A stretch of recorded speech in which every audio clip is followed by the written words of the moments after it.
Tonight, we had Dynamite, episode 6, but it wasn't just episode 6. It was the go-home show for Full Gear this coming Saturday. And, it certainly was a show. I'm not sure how hyped it got me for Full Gear. How about you, Jeff?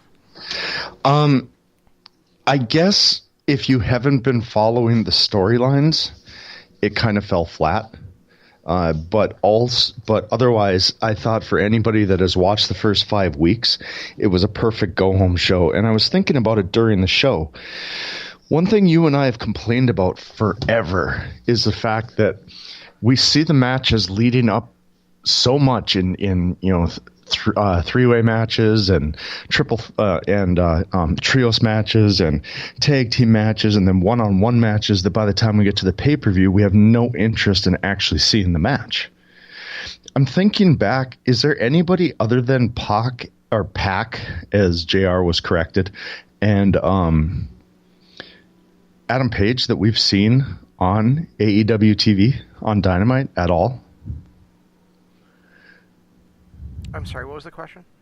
Nobody has, we've always complained about how, when it's Randy Orton versus John Cena, we see them in tag matches and triple threat matches, and, they're always constantly battling each other. So by the time they get to their pay-per-view match, we don't care anymore because we've seen it for 4 straight weeks. Okay.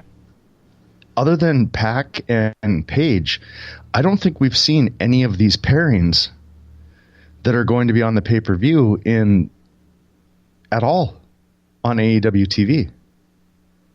I mean, we saw Lucha Brothers versus SCU, but they were smart by adding the triple threat and putting Private Party in there. Other than that, we also saw a tag match that featured Omega versus Moxley. But that was, yeah, I guess you're right. And we did just see Riho versus that chick with a mustache. Sakamura. What the hell was that? Did nobody tell her that was a bad idea? Or it's Emi Sakura. The mustache was a little much. I don't care if she thinks she's Freddie Mercury. The mustache was a little much. Yeah.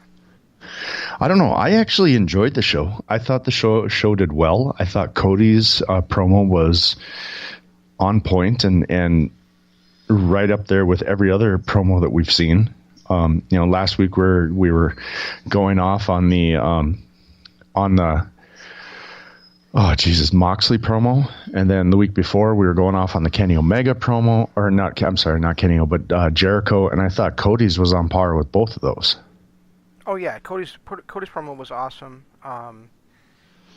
And he said during the promo that the big announcement that he made for the show was that if he if he loses, he will never challenge for the AEW World Championship again.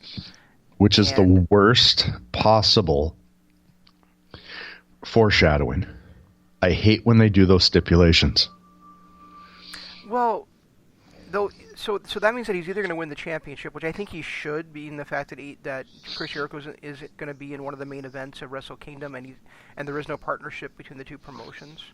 Right. And they're not going to get any hype from it. So why have your champion on that show? Especially when Nick Jackson came out this week and said there is never going to be a partnership between NJPW and AEW. Right. Did you see that? Yeah, I did. Yeah. So I mean, and for those of you who didn't see it, he basically said that, like Jeff and I have said for the last year, that NJPW never valued the Young Bucks enough, and Nick came out and confirmed it, and said that basically because of that and because of the fact that they didn't do the deal when they could have on January 5th of last year, that is just not going to happen. Well, Kenny came out in an interview not too long ago and pretty much said the same thing. Okay, I missed the Kenny one. There was not that there wouldn't be a partnership, but somebody asked him if he was going to be a part of Wrestle Kingdom, and he basically, in his own Kennyisms, said absolutely not. It'll never happen, and I don't want to be. Right. So I mean, he actually said that he's done. He can't imagine going back to NJPW because he's done everything that there is to do in NJPW, which is true. Basically, the one thing that he could do in NJPW would be to have, an actual feud against Kota Ibushi. Other than that, there really it's isn't not worth it. And does he really want to do that? I mean, do they really want to have, a feud between him and his golden lover? Probably not. No, and I mean, but to me, that was when he had that interview, and I want to say it was like a month and a half ago or something like that. When he had that interview, to me, that was him closing the door on NJPW. He did for sure, but I didn't necessarily know that was closing the partnership idea, but and NJPW, honestly, I think their Ring of Honor partnership has basically fizzled away, but I think that really the smart move for them, considering that Impact is now on Access along with them, is for an Access and NJPW partnership. If they can get past the whole, what the former owners of Impact did with Omega, with Okada and Tanahashi when they were there. Yeah. I think they can. I mean, it's a completely different ownership, so we'll see where that goes. But as far as this show goes, there was completely different regimes for both promotions, actually. Yeah, it really is. Yeah. Sorry, but as far as this show, kind of trying to keep it back on track here, I actually really enjoyed this show. Your turn to getting back on track? Well, you said you were going to be distracted, so it was my turn to lead the charge. So buckle up, everybody. This is going to be entertaining. A train wreck, or both. Well, every show we do is a train wreck, dude. That's what makes it. That's what makes it so good. Our show is the absolute highest order of ADD. It is all over the map. But back to this show. There were two things that kind of really stuck out to me. One, the fact that we didn't get the feuds that are going to be blown off at AEW really driven in, or at Full Gear really driven ground. They had promo one-off match here and there that was a tag. I mean, we saw them every week, but it wasn't Moxley versus Omega wrestling every week. So what they're going to do at the pay-per-view is going to be something I've never seen before. It didn't get driven down our throat. They have to wait. How we see the weapons every week, but they've always found a way to stop those weapons from actually coming in. When we actually see them, interact with the barbed wire bat and the barbed wire broom, it'll really be for the first time. Yeah, exactly. And they did a good job with Pac and Page too, of keeping those two separated. And tonight I thought the Pac run-in was the perfect way to fire that up again and make it like a bigger blood feud than it really is, because he came in and ended his chance at children and then cost him the match on top of it. So I just felt like everything we've seen since Double or Nothing and everything we've seen since they have debuted on AEW TV has been a home run. I mean, there's always going to be weak spots in an episodic television show. There's going to be some down spots. There's going to be some shows that you don't really mesh with. But all in all, the 6 shows that we've seen have been outstanding. And just outstanding storytelling. They've gotten the right guys, the right amount of heat and spotlight. I feel like they are firing on all cylinders, and everything they're doing is a home run at this point. I'm just going to say this because it's on the top of my head right now, and he was in the main event tonight. But, you and I have lamented the fact that Sammy Guevara came in as the best ever, instead of coming in as his Mr. Money'sworth character. But I think the new moniker where they call him the Spanish God, is awesome. Yeah, I like that too. Over in a big way. And I like the fact that JR is still so out of touch. Him calling the Uranagi the rock bottom, which, I mean, it technically is to a point, except it's not. There's a different release point. There's a different setup. But for him to call the Uranagi a rock bottom, and then to have Tony Schiavone agree with, really just dated those two. Well, yeah, I mean, he called it the rock bottom, or he said there's like a rock bottom in that, and and Tony said, yeah, it is, and Excalibur said, yeah, kind of. But the rock bottom is technically a version of the Uranagi. Right. It's just he flattens out, he lays out, the Rock goes all the way to the mat, and there's a different setup to it. But the Uranagi, yeah, it is essentially a rock bottom, just not a full-fledged rock bottom. The Rock took basically like a diamond cutter or a RKO or anyone that does a cutter for a finisher. They took a basic move and made it their own. And that's what the Rock did with the Uranagi. Yeah. And then what Booker T did with the bookend. Yeah, exactly. I mean, they were essentially the same move, but they made it their own. They took the Uranagi and made it their own. Right. So, and I love the fact that in the beginning of the match, JR got corrected with where he called him Pac, and then he goes, "Oh wait, no, Pac." I guess he's Pac now. So I guess we're back. He is now Pac again. Yeah, he's been Pac for 6 weeks. He now says Pac it all out. Remember? Or is he Pac everywhere else? Yeah, he's Pac everywhere. I'm so confused by all this. It's just, can we just get along? I really think that the reason why he's not called Pac is because they don't want to confuse it with X-Pac. That's possible for the U.S. audience. Yeah. I mean, that makes sense. Okay, that does make sense.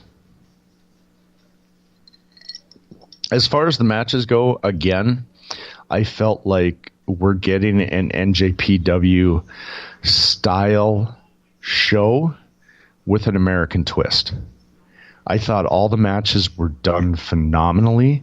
I love the time that these guys get to tell stories. That tag match with Private Party and Dark Order was just done to perfection. They had so much time to tell their story, and even that first match with Brett Trent and Pac, whatever he's called, was they had so much time to actually tell a story that you don't normally see. They kept the show to 4 or 5 matches again, which is the perfect layout for that. It just lends to better storytelling and better overall wrestling, and something I really, really like. Yeah, it is. It's really good stuff, and I you and I talked about the first episode of NXT when it debuted on USA. Right. And I'm just going to compare the two because it's, they are the Wednesday Night War shows, but that first episode, it ended with that huge brawl that you and I both thought was just like completely manufactured, inorganic, all that stuff, right? Right. But yeah. This one ends with that huge brawl where everything felt completely organic because it was all things that tied into each other that's been happening over the last 6 weeks. Like you said, if you've been paying attention, everything that happened in that brawl at the end of the show made sense. Except for one thing. Let me finish first. So, okay, and also, it was foreshadowed by the opening of the show with Cody's promo, where I don't know if you caught this, Jeff, and you being the old school fan that you are and that I am. Cody said, when the Inner Circle finally meets the Elite, it will be a match beyond. Yep. So. Yep, I caught that. And what has the match beyond always been? After the bell. What? Are the War Games? War Games. Yeah. So, to me, that battle royal at the end kind of like set the sides. What we're going to see at Full Gear is going to set up. Is going to set things up even more. And we're not going to get War Games in AEW because it's owned by WWE and the War Chambers in MLW. What I think we might get is some kind of a tag team, some kind of a team version of Bunkhouse Stampede. I would like to see if they're going to do it. Yeah, I guess you're right. Bunkhouse Stampede. That would be the best with it. But is MJF now officially a member of the Elite? It sure seems like it, doesn't it? I mean, he's not been officially announced as a member, so I wouldn't say he's officially a member, but he might be like. Remember how the Hart Foundation had like Brian Pillman? He was never actually officially announced as a member of the Hart Foundation. But he was a member of the Hart. But he was the member of the Hart Foundation. Right. I mean, people just related it. Yeah, that would make sense. The one thing about that brawl at the end that didn't make any sense to me was Santana Ortiz attacking Moxley. Oh, right. That was the one, and that's possible. But we're trying to get over this feud between Omega and Moxley, and obviously Omega's the face in this. But for them to come out and attack Moxley, I would say so. Omega's the face? How? How is he not? He faced by the fact that he's huge heel promo when Moxley went down. God damn, that's true. And this promo tonight was a little bit heelish as well. Yeah. But he's still a member of the Elite, and the Elite are just all faces at this point. Well, they are, but they've also had some friction between them and between the Bucks and Omega. I mean, they kind of settled it last week a little bit with their 6-man tag, but really there's been a lot of abrasion between those guys. The one thing I have really liked about this is that. And you're gonna frown at this, and some other people probably, but we didn't get a Young Bucks match this week. We didn't. I think there was another week where we didn't have a Young Bucks match. They made their presence known, but they didn't have a match. There's been a couple weeks with no Kenny Omega match. I don't think Cody, outside of that first episode, has wrestled on AEW Dynamite, has he? Was he? I'm trying to. If he was in a tag match or not, but I don't think he was. No, I think it's been all like vignettes and promos, right. And like that 4-man altercation, which was was that last week where he went in the stands after. Where he took MJF's scarf and punched through the window. Yeah. Yeah, I think that was last week. Might have been 2 weeks ago. I don't know, but they no, it was 2 weeks ago. Because last week was the Tony Schiavone thing that you couldn't stand. That's right. And the contract signing and the jumping of Dustin in the back and everything. So, but I think they've done such an amazing job of not shoving their top talent down our throats. They're not on every single week. The feuds continue by the way that they do it, but Santana and Ortiz have only been in 2 matches on Dynamite TV. Jericho has been in 3 out of 6 weeks, 3 or 4 out of 6 weeks. Cody has been in 1 out of 6 weeks. The Bucks have been in 3 out of 6 weeks. Page has been in 4 out of 6 weeks. They're doing a great job of not jamming all these guys down our throats to the point where. And that's what you and I wanted. I mean, we talked when it was clear that John Hennigan was going to be available. We were talking about like guys like him, and I think there was a couple other guys that we talked about where you were like, I don't want them to add anybody because they've already got a roster. The roster they have now, we're already going to be like.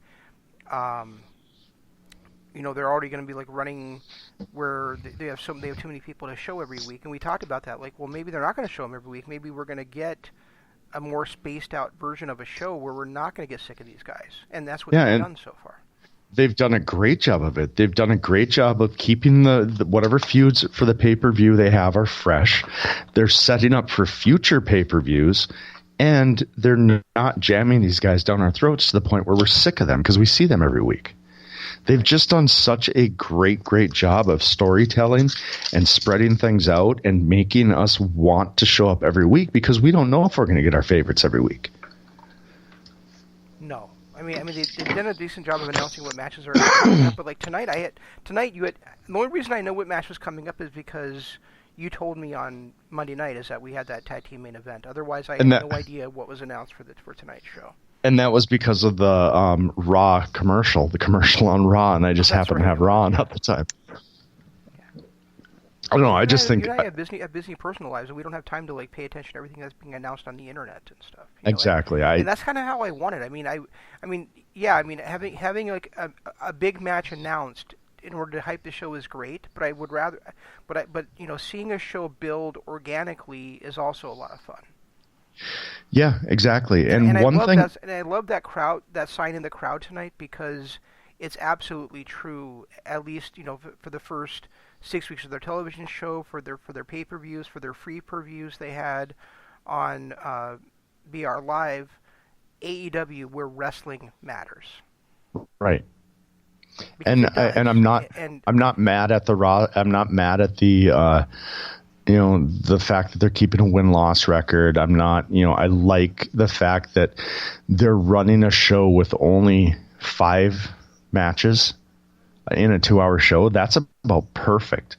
You're giving all 5 matches time to breathe, time to be what they should be, and let these guys tell their stories. And at the same time, you're still getting your vignettes in, and you're, they're not relying on backstage promos. They're not relying on so much comedy. I mean, yeah, they have it every now and then. They have the stupid little things here and there, but there are only 3 There was the interview with Cody, or the promo with Cody. There was the vignette with Omega and Moxley. And then probably the greatest vignette I've ever seen with the Jericho in the Inner Circle. I text you a couple times. No, there wasn't. You again missed Brandy.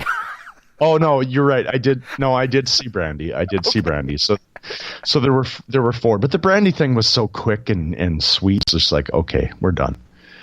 See, and I don't know what's going on with the beauty and the brain, or the brain and the brawn and all that crap. Her drinking that blood, and I just don't get that. It's confusing me, but I absolutely loved the Jericho vignette. And the Sammy Guevara was the one that was quickly, and I mean, he's been one of my favorites for a long time, but he is quickly becoming my favorite. He is great in the ring. He's great on the mic. And the way that he was pumping up Jericho, talking about how he's a father figure, and then he came out and said, yeah, Jericho's in the prime of his career. He's only 48. He's the youngest AEW champion of all time. I thought that was hysterical and brilliant. I thought the fact that they kept cutting to Jack Hager and he just stood there silently was brilliant. That whole vignette I just absolutely loved. Yeah, it was great. And I also loved when Chris Jericho said something like, "You burden of waking up every day and knowing how great you are." Of course.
Guys, I'm still trying to get Jeff added, but it's just trying to get Skype to work again because my Skype live and his Skype says that I'm not live.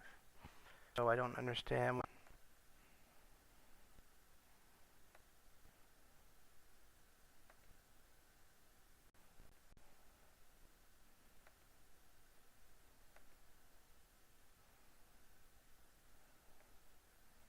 Well, I'm gonna try to add him, even though it says he's not live. We'll see what happens.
I'm having Jeff try to call me because, well, let me call him.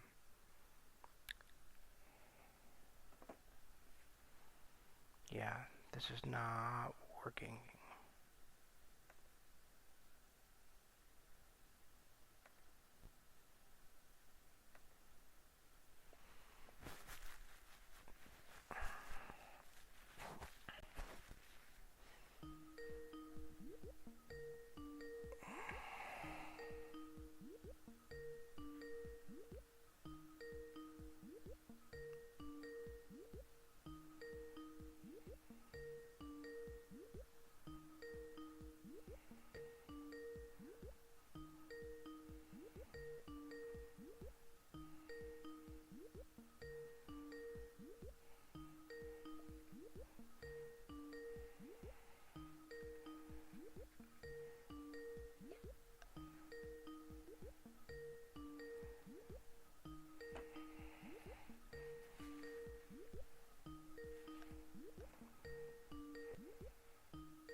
Skype. I hate it. Are you there? Oh my God, I did it again.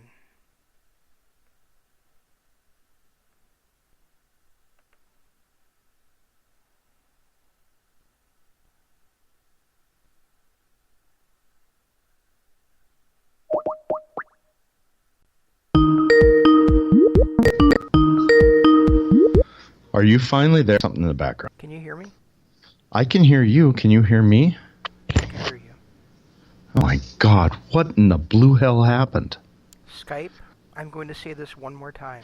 I've got a gun. It's loaded. I'm going to kill you again. Can you come kill mine too? Not tonight. Well, not tonight. I'm just saying, maybe another time. Yeah, I'd be happy to. Okay, sounds good. Yeah. Where were we? How much did you hear of my little rant? We might want to switch. We might want to do that whole unplanned or planned but unplanned murder of mutual women thing too. One of these days. So.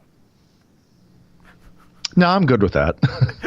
Are you talking like a throw mama from the train type scenario? Sure. All right, sounds good. Sorry, Mel.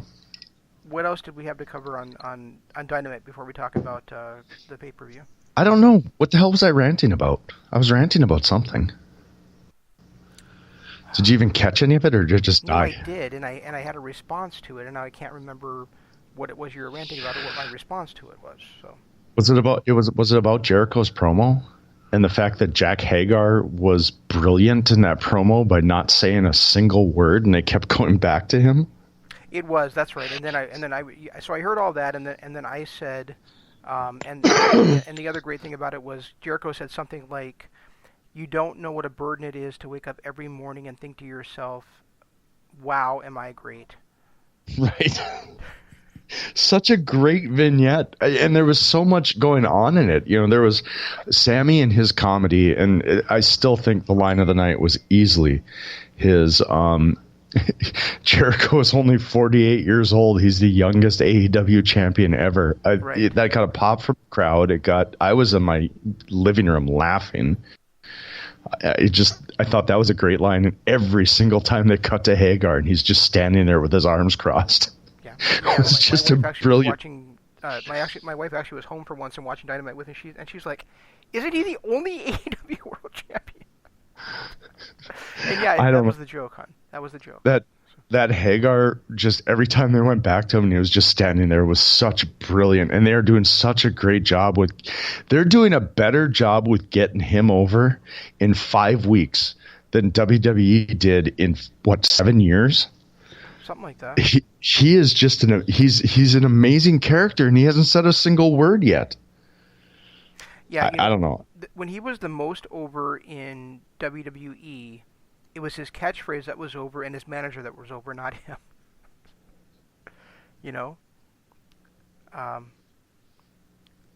Tell me you're still there. I'm here, yeah. All right. I was just listening. For once, I shut my mouth and I was listening to you. And this is another thing that, if you haven't been following AEW over the last 5 weeks before this episode, you don't realize the immense brilliance of this promo was in that it was completely mocking the Cody one from, 2 weeks ago. Yeah, right. It really was. It really, really was. Yeah, such a great promo, and I thought the match to end the night was great as well. I thought Sammy again outperformed everybody in the match. I mean, I want to see him in a one-on-one pay-per-view style match with Omega. I think that would be brilliant. I also like the fact you talked about Jake Hagar getting over. Sammy and Hagar together. So, but Jake Hagar getting over, and I think that with one elbow shot, now everybody wants to see Hagar versus Omega too. Right. I mean, there's so much greatness coming out of this that they've got storylines built up for the future just out of this last 5 weeks. I know you're probably not, but I'm actually really excited to see a Joey Janela Shawn Spears feud. I think that's a perfect spot for both of them, and I think they can both come out better. On the other hand, you're selling me short because I thought Spears, was in a perfect type of match tonight for him, and I think that Janelle was a perfect feud for him. I think he's going back to the beginning like I wanted him to. So, right. So no, I don't disagree with you. I do think it's a perfect feud for him. I thought before the high profile ones were too big. I love his personality. I love because he's had this same like no nonsense personality since we first saw him at Double or Nothing, where it's just been. Had this like killer attitude, and there's something about him just sitting on the stage with no music playing in the dark that I get excited every time I see him because it's so different than anything we've ever seen before. And the fact that Brandon Cutler mocked his 10 was fantastic. That was the highest spot for Brandon Cutler. It was, but let's also talk about the intelligence of the AEW crowd. We didn't see it in this match necessarily, but we've seen it in other Shawn Spears matches where they will do the 10 thing when the wrestler's getting counted out, but then they won't do it for the rest of the show. And that's right. That's what was killing me in WWE or NXT is that, once he started that 10 gimmick, the crowd, every time there was a count, the crowd would chant 10 all the time. Now they only do it to mock Shawn Spears in AEW. And that makes sense. And it's done better. I can see where you'd get annoyed with that because there's been other catchphrases that have like the what catchphrase that went on for a decade. That one was one that just annoyed me every time I heard it. Another thing that stuck out to me is last week. Remember how hard Kenny Omega worked to get that Terminator chant going? That Terminator clap? I love the fact that the second he entered the ring, the crowd started the Terminator clap, just to show him, hey, we're smarter than the guys last week. You talked about the what chant, and I just want to say that, on the right side of the pond when it first started out, it was like weekly segments of different types rather than, three guys sitting around talking about wrestling. It was like weekly segments, and one of those segments was called Room 101. With Joey Shinobi, and I was on there a couple of times. One of the times I was on there, the idea of the show was that you would bring in three things in pro wrestling, and if you could convince Joey that they belong in Room 101, then in theory you would never see them. You'd never see them again. Okay. So one of mine was the what chant, and this is one episode. So like one of them was the what chant. A second one was Rey Mysterio, and a third one was the World Heavyweight Championship. The big gold belt World Heavyweight Championship. And within, I think, like 3 months of me being on that show, Joey, he rarely ever allowed somebody to get all three of them in. So, he basically argued like against the what chant. And, he allowed me to put the world title in there and Rey Mysterio in there. And within like 2 or 3 months of me putting those guys in Room 101, Rey Mysterio was gone from WWE and the World Championship had been retired. So it was pretty awesome. All right, that sounds good. I get it. So me and Joey have magical powers, is what I'm telling you. Fair enough. Could you have ended the what chant 7 years before it finally did? Has it even ended that now? I haven't heard it in a long time. It used to be in every promotion. And I don't watch WWE anymore, so, very rarely. And if I did, it's usually while we're doing the show and the volume's down just to kind of see what's going on. Now that I have no wall here and I can actually do that. But I haven't heard it in a very long time. So I don't know if it's still going on or not, but it's not in other promotions and it used to be everywhere. Fair enough. All right, so... I think one thing that we didn't really we touched on briefly, but we didn't really mention was how strong that women's tag team match was tonight. With the exception of Freddie Mercury, that mustache, I had no qualms with it. I really like the Portuguese chick. I don't know what it is about her, but I really, really like her, and I like that. What is she Havoc? What is her Hagar? Hater. What's the? Yeah. Hater. Okay. I like those two a lot. And of course, I'm always a Riho fan.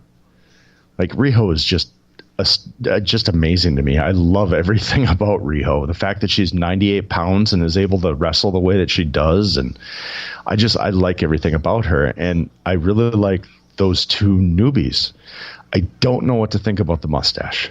That really kind of turned me off on the whole thing. Well, I don't think we're supposed to care about them. But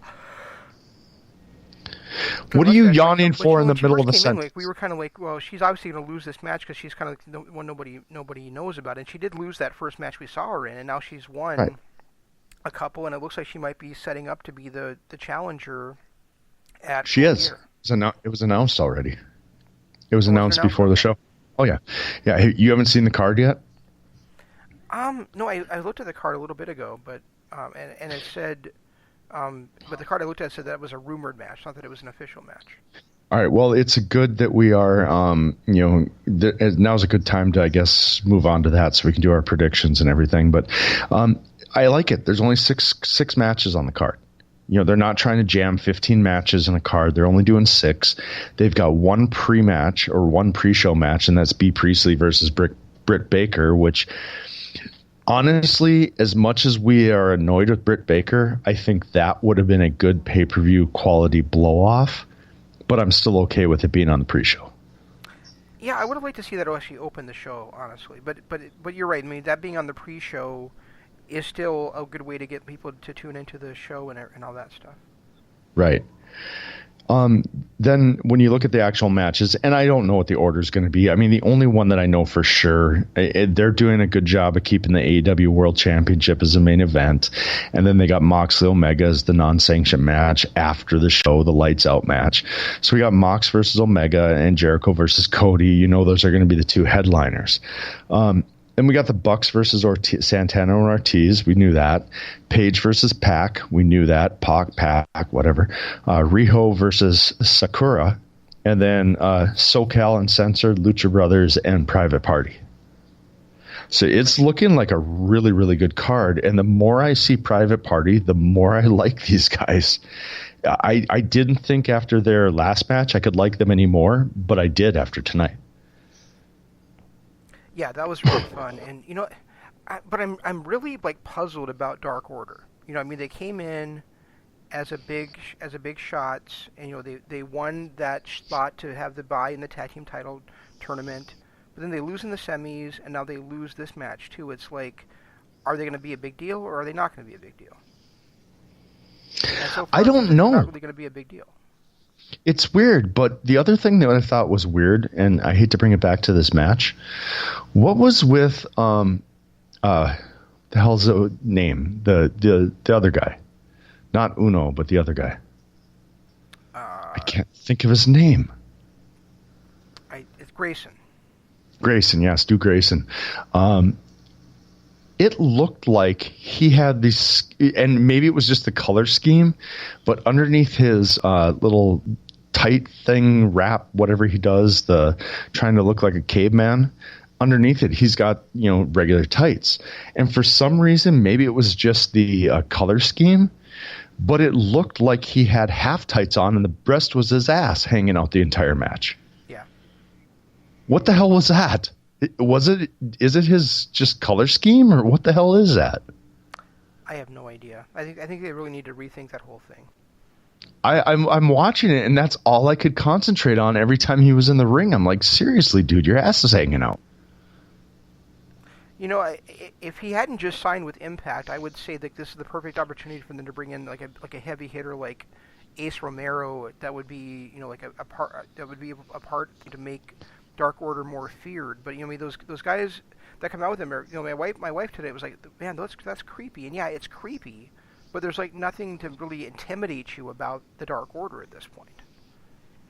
And I think they need somebody to come in and help, some big dude to come in there to make them more intimidating. Because Uno is big, but is he really intimidating, or does he just look like a fat guy in a mask?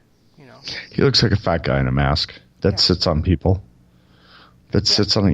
He's doing his best Dalton Castle impersonation. In that one sense, I suppose, yes. In that one tiny little segment, that's where I was going. Right. To see him try to preen like a peacock, I think would be very disturbing. Oh God, I want to see it now. That's all I want to see. AEW, make it happen. He needs to preen like a pre. What's weird to me about the card, and I know you talked about this, only got 6 matches, so they're not trying to cram things in there. But it's weird to me that Jake Hager doesn't have a match here. I mean, he set up. There was one set up between him and Darby Allin, and one set up between him and Dustin Rhodes. So for him to not be on there at all seems kind of weird to me. That's that was the Jericho, one. But for him not to have a match seems weird to me. That was the one glaring omission from this card that I felt. I mean, I hate when, and that's one of the big problems with most pay-per-views is they have 25 damn matches, and because of it, we never get to see a real match because they're all rushed. They're all 6-7 minute matches, and it's nice that there's certain people missing, but at the same point, how much have they built up Darby Allin and Jimmy Havoc over the last 3-4 months for them to not be anywhere near this card, even on the pre-show, is a glaring omission. Right. Especially when Darby Allin just had a world title match 2 weeks ago. Yeah, and you could also say the same thing for MJF, but I think MJF will come out with Cody, so I don't think that's going to be a big deal. Well, the thing with MJF is he's only had one match in 6 weeks. He just keeps coming out with Cody. But he's still been out there as a prominent figure, Yeah, he's pretty much in every Cody segment. And he's, giving his back to Cody and all that. But technically, he's only really had one match. He doesn't have a feud. We don't know for sure if he's with the Elite or not. And pretty much everybody else on the Inner Circle is busy. Well, no, Guevara's not. He's not on here either. Who's that, Guevara? Guevara's not on this card either. No, he's not. So, yeah, I mean, it's nice that they're going to pay-per-views where they're not jamming everybody down our throats, but at the same time, you wonder where some of these guys going. Guevara has been featured on literally every show. The only show that he didn't... Go ahead. The only show that he wasn't on was that one where they were up in the stands. Yeah. And the Cody thing happened. True. What I was going to say is, the other thing is we talked about last week that they had to think about that at all tonight. And when I look at these cards, I see nothing about judges, so I don't know if they're going with that judge thing or if they just decided to drop it. That was one of the worst explained angles I've ever heard in my life. They never explained. It wasn't explained at all. They just mentioned you didn't even. We watched the show and they just kind of passingly mentioned it, and I had to explain to you what it was because I happened to see it on Twitter earlier in the week. Right. But it's been a non-factor, and I mentioned on Twitter last week, and I'm sticking by it. They are pumping up this real fight feel type thing where wins and losses matter. Well, if wins and losses matter, you don't want a tie. So why don't we go like every other legit sport and have judges? UFC does, boxing does, Bellator does. They all have judges that judge every match. And if it goes the full 3 rounds or the full 12 rounds or 8 rounds or whatever it is, it goes to a judge's decision. Can I call you a dumbass for a second? Sure. Because we just argued about 2 days ago about what the most boring sport is on the planet. I said it was football followed by hockey. You said it was baseball. Hockey and football are the only 2 major sports that can end in a tie. Baseball doesn't. Basketball doesn't. But basketball. Yeah, you're right. Basketball doesn't. Football does, and hockey does all the time. So? So you're arguing that major sports don't end in ties, and your 2 favorite ones do. Major fighting sports. That's not what you said, though. You said major sports. When was the last time you saw 2 people in the middle of the ring beating the hell out of each other for 12 months or 12 rounds, and at the end of it, they just go, "Oh, okay, you both win." It happens all the time in boxing too. No, it doesn't. Sure, it does. You have 3 judges' cards. One could have it like 114, 112. The other for one guy. One have it 114, 112 for the other guy, and then the middle judge has it 113, 113. So it ends in a draw. I hate you. You hate me because I'm right? Okay. Yes, dick. You've seen that happen a lot, haven't you? I have. Yeah, I have too. So we need 4 judges. And then 2 of them could have it as a tie. Oh, shut up. Stop making logic.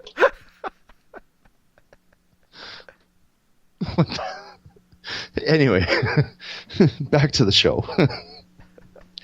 I don't know. I'm looking forward to it. I really am. I'm really liking the way that AEW is presenting itself, the way that they're running people out there and not jamming people down our throats. They're not jamming angles down our throats. They're letting things kind of develop organically.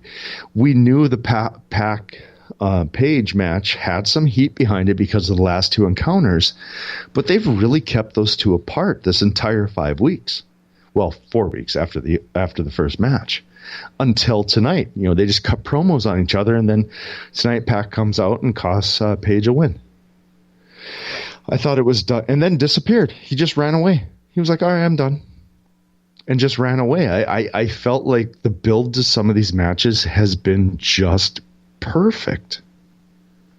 And you know, the other thing about that I love so much about AEW, and you know, it was announced. You know, Cody said he wanted to make a product that was not PG, and Right. and AEW, and you know, AEW came out and said, you know, they had a deal with TNT where it was going to be a TV-14 show. You know, and what's one thing Pac mentioned this week is that Page used a vulgarity last week when he was talking about the cowboy shit, and then this week Cody calls Jericho a dick. You know, and it's like. It's so much more mature when you hear these people talking like you would in real life to somebody, you know. Well, and they've done it. They've done it every week. Jericho did it in his second week promo after the Inner Circle came out. You had I can't remember who it was. Moxley did it in his promo last week. Yeah. There's just and it was kind of funny to watch Jim Ross go cowboy bleep today. It's like, really, guy, come on. We realize you're 95 years old and from the PG era, but come on. Just say the damn word. But it's been every week, and it's not just language. They've pushed the envelope with some of the violence as well. Yeah. And which like you just I've liked. They also showed you know, the ass of Grayson today, so there you go. Which was undeniable. It was terrible. I mean, it was a good match. I like Private Party, but seriously, every time Grayson was in the ring, I just kept going, I can't look at that. Is that an ass crack? No, I can't look. But the entire time he was out there. You get hard watching it, right? Well, yeah, but that's a whole nother issue. You have so many. It's hard to keep track. That is for our Saturday night show. We have a Saturday show? Shut up. No, so let's and actually you said there was 6 matches on the card, but you were wrong. There's only 5. No, there's 6. Well, yeah, because Moxley Omega is unsanctioned after the lights go out. Exactly, so it doesn't count. It's dumb. It does not count towards your win loss, so therefore it's not a match. It counts towards the money that is coming out of my pocket. Did you decide to buy it? No, yeah, well, of course, because we got to talk about it on Monday, so I'm going to watch it. Yeah, because my wife told me today that I am buying it, so. Oh, you are? Okay, well, come on, maybe it's Saturday night or is it Sunday? It's Saturday night, yeah. Ooh. And I believe Imp and I will be going live right afterwards to talk about it. So. Well, if my other plans fall through, I may be at your house Saturday night. I was actually planning on watching on the replay. Wow, you have plans? Yeah. Maybe. I could. Does it have anything to do with the text that you sent me earlier? Well, yeah, that's the reason why I might not have plans. Yeah, that's what I figured. So, but yeah, so, I mean, as far as this goes, I think SoCal holds titles. I think Riho keeps the title. I think Page gets the tiebreaker. I think the Bucks. Well, no, I think Santana and Ortiz are going to win that one. I think Cody wins the championship and Mox beats Omega. The only thing I'm going to disagree with you there is I think Omega beats Mox. You think so? Okay. But I don't think it matters. And it doesn't matter towards their win-loss records. But I think that, no, it is Mox. Mox is going to beat Omega because then they can continue the whole Omega's on a downslide thing. Yeah, and that's the reason, because ultimately, I mean, that match is a coin flip. But I think to continue Omega's little storyline that he's going through on the back burner, I think he has to lose this match. Yeah. Because that will really turn him on the downside. I think Cody wins because he really kind of painted himself in a corner with this "I'll never challenge for another AEW title." Come on, Cody. You're in your mid-30s. You're the president of the company. You're never leaving. We all know at some point you're going to challenge for it again. And I just get the feeling they're not going to be like WWE with Sheamus and Cesaro have been best friends forever, and that's why they're such a great tag team type shit. No, but he could always win like a wild card battle royal or something like that to get a title as well, down the road. But he took himself out of the running. He can never challenge again, regardless of what he wins. It's pro wrestling. There's always a loophole. I just think he's got to win this because he painted himself in the corner, and that kind of annoys me. And I think, but then again, too, I mean, if we're building for something bigger, and the whole power struggle thing with the Inner Circle and the Elite, is this a good time to take the belt off Jericho? I do, because that way you can trade it back and forth between the two factions. And plus, I think like I said, I think Jericho going into Wrestle Kingdom should not be holding the AEW World Championship at that point. Well, I agree with that, but at the same time, if you look at the Elite, you've got Cody, you've got the Bucks, you got Page and Omega, MJF, who's probably the least established star of the bunch, and then on the other side, you've got Jericho and PNP, which is, they're the upper echelon. But unless you've known PNP's work over the last couple of years, really Jericho's the only top guy there. Hagar has his fans, but they're still building him. Guevara is just outstanding, and he's been a focal point of every single episode in major matches, but he's still kind of an up-and-coming guy. They really need to have something to build the Elite up, and without Jericho as the champ, they lose a lot of steam. Do they? What else do they have? I mean, who's going to get behind Santana? You can't build an upper faction, especially a heel faction, on two guys going after the tag title. Well, no, but what I'm saying is, Jericho losing the championship really take away that much steam from them? He's still Jericho. It depends on where they put him. If he's still in the championship picture and maybe challenges Cody again, while giving these other guys time to improve and maybe getting Hagar into that main event picture, then I'm okay with it. But right now, I just don't think that they have enough pull and steam in the company to hold up to the Elite. The more I think about it, the more I think Jericho has to win this weekend. No, see, I think Jericho does stay in the title picture even if he loses, because that will be his only loss in the company.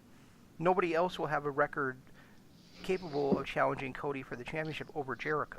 So Jericho will get that rematch. If he continues his win streak and he gets the rematch, and even if they do the whole I get my contracted rematch stint that you don't really do anymore anywhere else, but even if they went that route and at the next pay-per-view and they spend the next 2 months building to it, then okay, Cody can lose. But if this is a one and done thing and Jericho's not going to get the shot, in order to have a successful heel faction, you need to have a successful champion, and not just a intercontinental or a mid card or a women's champion or a tag team. It has to be the major guy. And I don't think anybody else in this stable is built up to that yet, to where they can replace Jericho as that top guy. I think Guevara could get there, but it's going to take time. I think Hagar is probably the closest to there, but there too, that's going to take some time. They need to build him up as more of a threat than they have already. I mean, he's already a huge threat, but we haven't seen him in the ring yet. We haven't seen him do a match. But how much more passion is going to be involved if the Inner Circle lose that World Championship, and that they're going to be even more bloodthirsty than they have been so far to get it back? They're gonna have to go straight also, up NWO. Also, like you mentioned earlier, we know Cody's young, we know he's in the prime of his career, and he's one of the guys that runs the company, and he's one of the biggest stars in the world. He's going to be in that world title picture again. So he has to win this match. Yeah, literally, because he painted himself into a corner. Right. He's going to have to win this match somehow, but at the same time, taking that steam away from the Inner Circle, I think, is a bad idea. Because they don't have a big enough name outside of Jericho to continue the steam that they have. So he wins the world title, and then 5 days later on Dynamite, he loses it back. Okay, that works. I'm okay with that. I'm actually okay with that. I think that would be okay, because if Cody hadn't come out and said that one statement, I would have been like, oh, okay, all right, this is the way it should work. But the fact that Cody came out and he's a young guy who's in charge of the company, he's one of the top executives in the company. He's not going anywhere, and he's one of the best in the world. Of course, he's going to get title shots down the line. For him to say, "I'll never challenge again," come on, you literally just gave us the outcome of the championship match. I thought that he was going to go the other way with it. I thought he was going to say if he loses the match, then he was going to give up his vice presidency. That would have been great. Okay, that I would have gotten behind, because they could have done a Flair Bischoff angle with that, where Jericho wins the vice presidency, and they could have gone a whole different route with that, which I think would have been brilliant. Could you imagine Jericho in charge? Well, he wouldn't necessarily be in charge, but he'd be one of the 4 guys in charge, and the other 3 guys would be the elite guys. So it would create a lot of dissension in the vice presidents. It would oh my God, that would have been a phenomenal storyline. That would have been fantastic. That would have been one where I've been like, okay, Jericho, you got to win this match. And maybe that's where they're going. Maybe Jericho does win this match, and then but he does it in such an underhanded way, and then Cody's like, I need to get that title shot, and then Jericho's like, okay, you know what? I'll let you go back on your word, but if I beat you this time, I get your vice presidency. God, I love that story. AEW, that needs to happen too. We have 2 things now that need to happen, and I forgot what the first one was.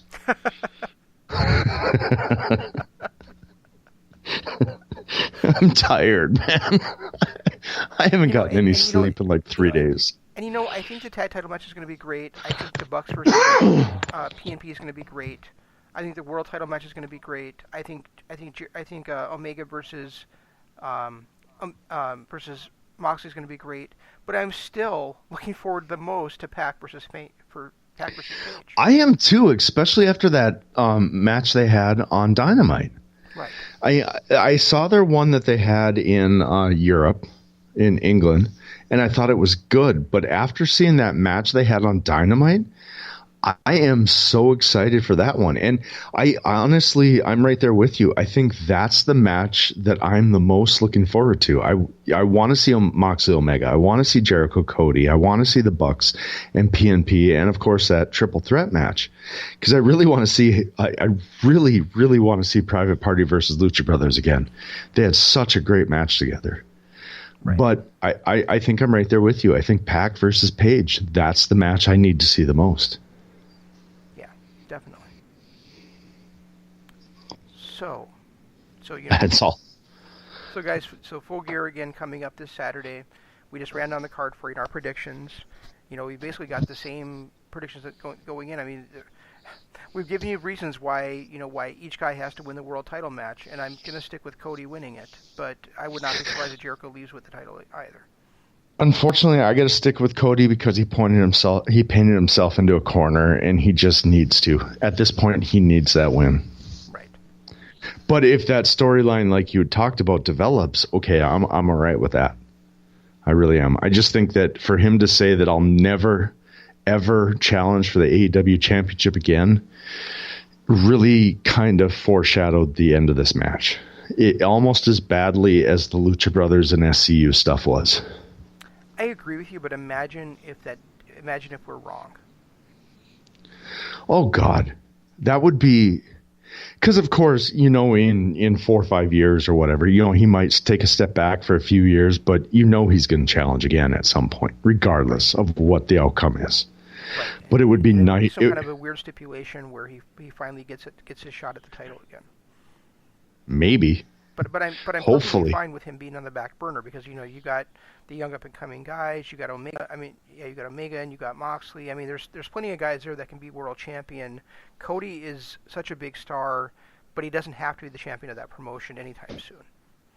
No, and a guy that I would really, because he has really been the workhorse over the last 5 weeks and 5-6 weeks, and every match he goes out and does is just amazing. His match against Cody, his match against Page, his matches, his tag team matches, even tonight is Sammy Guevara. This is a guy who you need to keep your eyes on because he is a future superstar.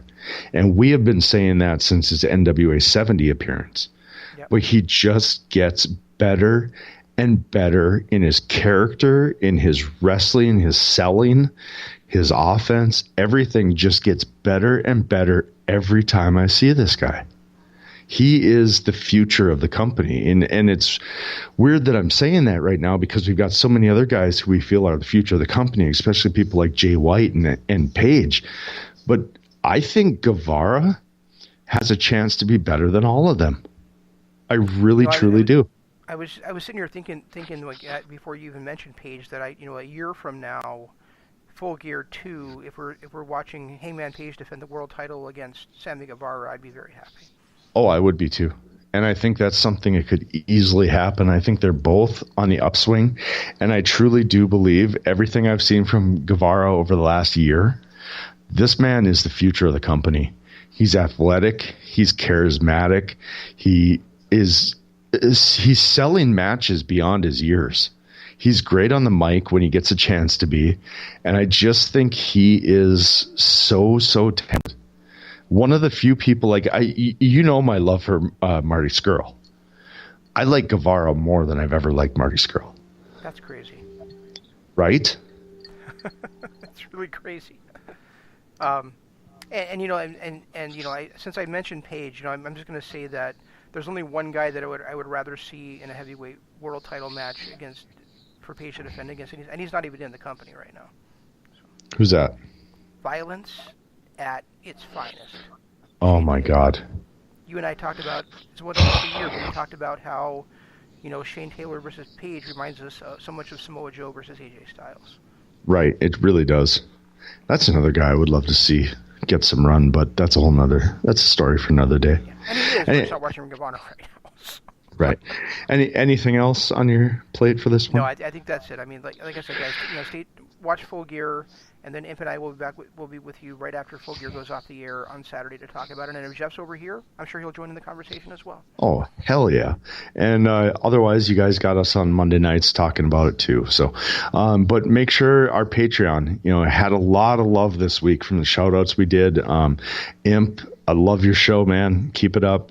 Kathy, Ryan and Cliff, you guys are awesome. Thanks for all the support you've given us. But check out our Patreon, patreon.com/Kingdom of Honor. We are going to be getting more stuff up there, hopefully tomorrow night.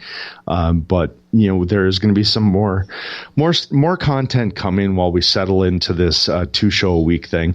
And of course, Twitter, YouTube. Let's go there first. YouTube.com/Kingdom of Honor. Go there, subscribe to the channel, like the videos. The more you guys do, the quicker we can actually get to performing live on YouTube. That is something that can happen down the line, but we need the subscribers and the likes to do it. Also, our Twitter. I'm at Regi Co-op. He's at Zanman. We do all kinds of things. I'm a lot more active than Zanman is, but we do a lot of stuff on Twitter.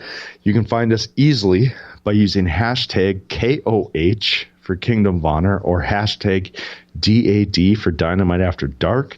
It is on every post that I do. So, follow us on all that stuff. Like it, subscribe it, share it with your friends, and we will love you forever.